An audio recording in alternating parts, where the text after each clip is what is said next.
L'histoire d'Horus est la suivante. Il est né le 25 décembre de la Vierge Easy Mary.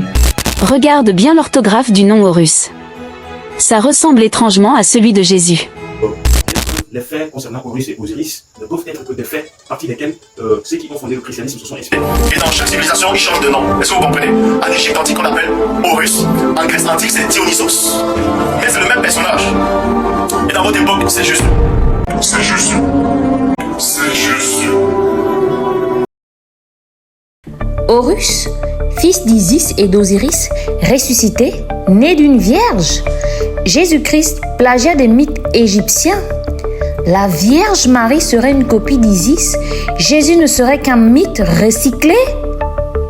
Sur YouTube, sur TikTok ou dans certains documentaires comme Zeitgeist, ce genre d'images et d'accusations se répètent. Et nombreux sont ceux qui, sans vérifier, reprennent ces affirmations à leur compte. Les fresques, les sculptures, les hiéroglyphes et même certaines œuvres modernes sont souvent utilisées pour appuyer ces thèses. Jésus serait une copie d'Horus et la Vierge Marie, une pâle imitation d'Isis. Mais qu'en est-il réellement? Ces similitudes artistiques prouvent-elles réellement un plagiat ou sommes-nous face à une réinterprétation mensongère des faits historiques et religieux? Dans cette vidéo, je vais vous démontrer, source à l'appui, pourquoi ces affirmations ne tiennent pas face à la vérité historique et biblique.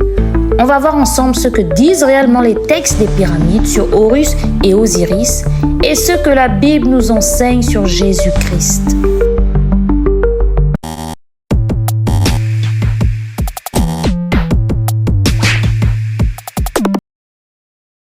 Pour commencer, retournons à la source, les textes de pyramides. Gravés entre 2400 et 2300 ans avant Jésus-Christ, notamment dans la pyramide d'Una à Saqqara. Vous savez, les sources sont très importantes lorsqu'on recherche des vérités historiques, notamment les sources primaires qui sont plus fiables. Les sources primaires sont des récits écrits au moment de l'époque étudiée ou le plus proche possible de cette époque. Exemple facile, si une personne née, au 6e siècle par exemple, vient vous raconter que Jésus-Christ, dont l'histoire débute au 1er siècle, n'a pas été crucifié, les récits de cette personne ne peuvent pas être considérés comme plus fiables que ceux des personnes comme Pierre, Jean et même Paul qui ont vécu à la même période que Jésus et qui témoignent tous de sa crucifixion. Tout ça pour dire que lorsqu'on veut réellement connaître une histoire, surtout une histoire très ancienne, on ne se contente pas d'écouter les gens déblatérer leurs fantasmes sur les réseaux sociaux, dans les lives, TikTok, Facebook, etc. Et on ne prend absolument pas pour vérité tout écrit sans source primaire. Ce n'est pas parce que cela te plaît que c'est la vérité. Pour entrer dans le vif du sujet, en matière de mythologie égyptienne, aucune source écrite ne peut mieux nous présenter Horus et Osiris et compagnie que les textes de pyramides. Que nous révèlent donc ces récits au sujet d'Horus et sa mère? L'extrait de texte des pyramides, formule 366, nous révèle qu'Horus est le fils d'Osiris et de sa sœur Isis. Il est conçu après la mort d'Osiris qu'Isis reconstitue à l'aide de la magie. Pas de naissance virginale ici. Isis récupère le corps démembré de son frère Osiris, reconstitue son sexe, elle se pose dessus et conçoit Horus de manière posthume. On est loin de la conception miraculeuse de Jésus par le Saint-Esprit. Luc 1, 34 à 35. Marie dit à l'ange, « Comment cela se fera-t-il puisque je ne connais point d'homme ?» L'ange lui répondit, « Le Saint-Esprit viendra sur toi et la puissance du Très-Haut te couvrira de son ombre. C'est pourquoi le saint enfant qui naîtra de toi sera appelé Fils de Dieu. » Dans la Bible, Marie est une jeune femme vierge et c'est par l'action divine qu'elle conçoit Jésus. Ce sont deux récits fondamentalement différents malgré les raccourcis souvent faits. Autre affirmation, Horus serait mort et ressuscité. Horus fut crucifié et enterré pendant 3 jours, puis ressuscita. Faux. Plusieurs textes des pyramides, notamment la formule 532, nous révèlent que c'est Osiris, son père, qui meurt et devient le roi des morts. En fait, le Osiris, il ne ressuscite même pas vraiment, car il n'a plus accès au monde des vivants, mais il reste dans le monde des morts et il en devient juge. Aucun des textes originaux ne fait mention de la mort d'Horus. Il affronte Seth, son oncle, pour venger son père, mais il ne connaît pas la mort et pas la résurrection. En revanche, dans la Bible, la mort et la résurrection de Jésus sont au cœur même de la foi chrétienne. Matthieu 16, 21. Dès lors, Jésus commença à faire connaître à ses disciples qu'il fallait qu'il allât à Jérusalem, qu'il souffrit beaucoup de la part des anciens, des principaux sacrificateurs et des scribes, qu'il fut mis à mort et qu'il ressuscita le 3e jour. Autre élément très important, la résurrection de Jésus est attestée par des témoins oculaires. Acte 2, 32. C'est ce Jésus que Dieu a ressuscité. Nous en sommes témoins. Autre mensonge souvent répété, Horus aurait eu 12 disciples. Horus avait 12 disciples avec qui il voyagea. Mais aucune source égyptienne ancienne ne l'affirme. C'est là encore un grossier mensonge des ennemis de Christ pour semer la confusion dans le cœur de ceux qui s'approchent de lui. Enfin, parlons d'Isis et de Marie. Tout le monde sait que la véritable vierge, c'est Isis. Certes, dans l'art chrétien, Marie est parfois représentée tenant l'enfant Jésus, ce qui rappelle certaines statues d'Isis allaitant Horus. Mais attention, la symbolique n'est pas la même. Tout d'abord, Isis est présentée comme une déesse, une magicienne qui utilise des rituels pour amener son mari à la vie et concevoir son fils. Marie, elle, est une simple femme humble et choisie par Dieu. On pourrait se demander alors, pourquoi ces similitudes dans les œuvres d'art ? La ressemblance dans les œuvres artistiques vient surtout d'une réinterprétation postérieure, notamment à l'époque gréco-romaine où les artistes s'inspiraient des représentations égyptiennes. Il est inexact de prétendre que le christianisme s'est inspiré des sculptures égyptiennes, même si les artistes grecs et romains ont puisé dans l'art égyptien, notamment après l'époque de Constantin à Rome. Premièrement, contrairement à certaines idées reçues, le christianisme ne trouve pas son origine au concile de Nicée sous Constantin. Des preuves attestent son existence bien avant cette période.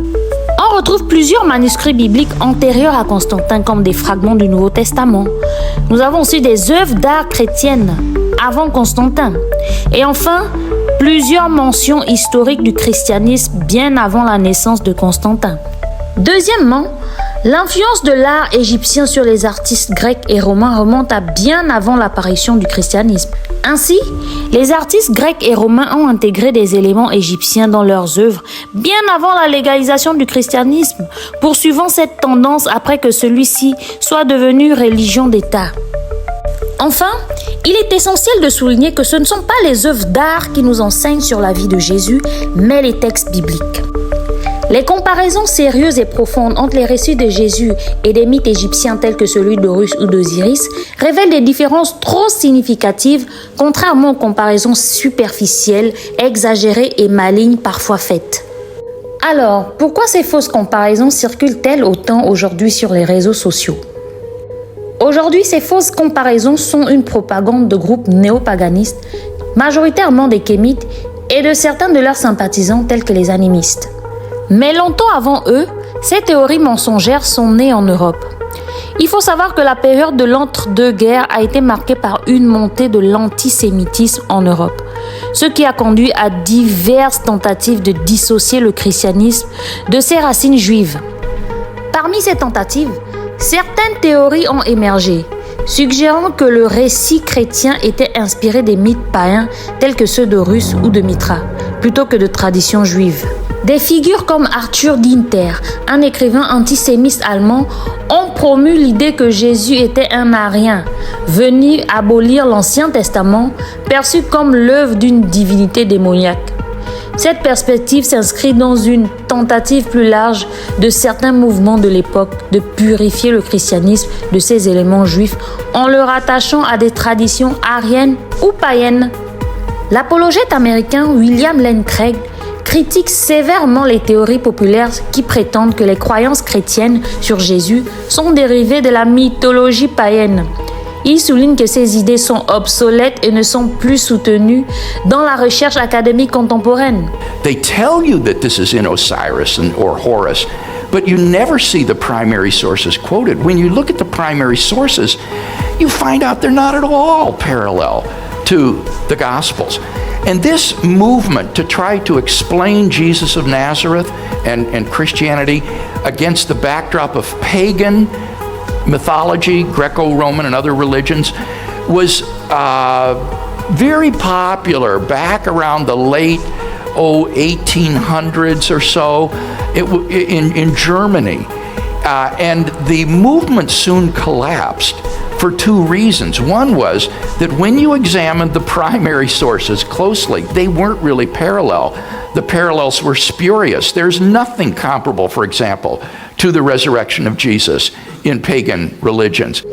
Craig note que de telles affirmations reflètent un fossé entre les croyances populaires et les études universitaires sur le Jésus historique, indiquant que ces théories sont restées figées dans les débats du 19e siècle et ne tiennent pas compte des avancées modernes en matière de recherche historique.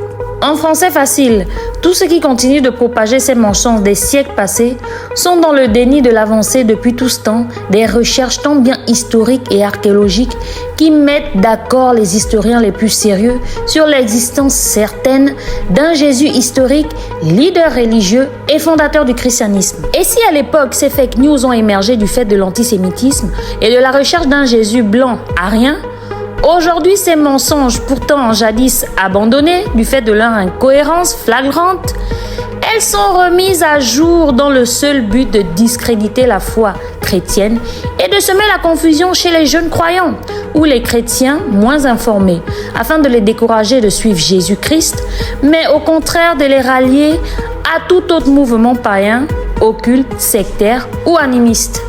Ces théories kémitistes ou néo-païennes s'appuient souvent sur des lectures superficielles, sans jamais citer les vraies sources, les sources primaires dont on parlait plus tôt.